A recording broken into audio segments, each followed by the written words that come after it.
Le débrief de la matinale, les temps forts de ce que vous avez entendu ce matin sur Europe 1. Alexandre Malch est un jeune entrepreneur à succès. Pour lui, le principal problème avec l'emploi, c'est que le gouvernement ne connaît pas l'entreprise. Écoutez, le patron de Melty était mon invité à 7h45 dans l'interview Vérité d'Europe 1. J'ai l'impression qu'il y a une partie du gouvernement qui n'était pas forcément justement à l'aise avec l'entreprise parce qu'il la connaissait juste pas. En France, on est incroyablement bon pour dire ce qui va pas et pour s'auto-flageller. Et donc la plupart des entreprises finalement que les gouvernements vont visiter, c'est souvent des entreprises qui malheureusement sont en difficulté. Et c'est sûr qu'une entreprise en difficulté... Ils sont confrontés que quand il y a des périodes de crise en fait au monde de l'entreprise. Effectivement, c'est vrai qu'une entreprise en difficulté, c'est loin d'être sympa. Visiblement, vous avez été séduit par Alexandre Malch, 29 ans, jeune patron à qui tout semble réussir. Beaucoup de réactions très positives sur Twitter avec le hashtag un matin. Enfin de la fraîcheur, ça fait plaisir d'entendre ce patron, nous dit Elsa sur europe1.fr. Sympa cette interview, un peu de positivisme, ça fait du bien, nous dit Voyage, etc.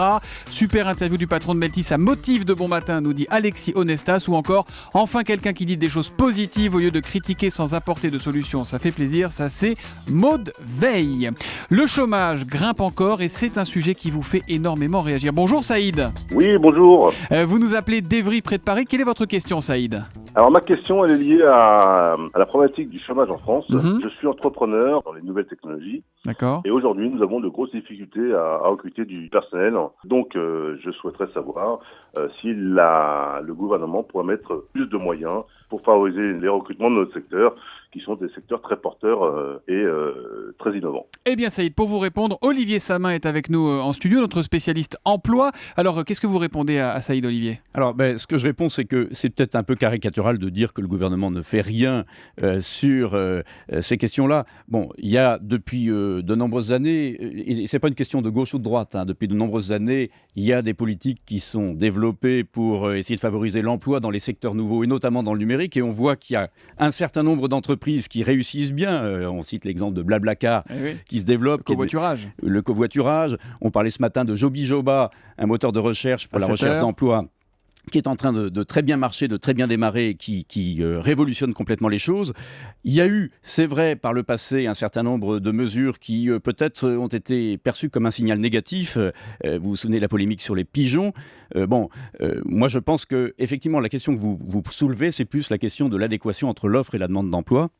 Et là, en l'occurrence, c'est une question plus générale, mais sur le numérique, je pense qu'effectivement, le gouvernement et l'actuel ont bien compris qu'il fallait aller à fond sur ces nouveaux métiers, qui sont certainement des métiers potentiellement créateurs d'un très grand nombre d'emplois. Voilà Saïd pour la réponse d'Olivier Samin à votre question. Vous continuez à réagir sur Twitter, sur Internet ou en nous appelant au 39 21 tous les matins pour, comme Saïd, nous poser des questions en direct.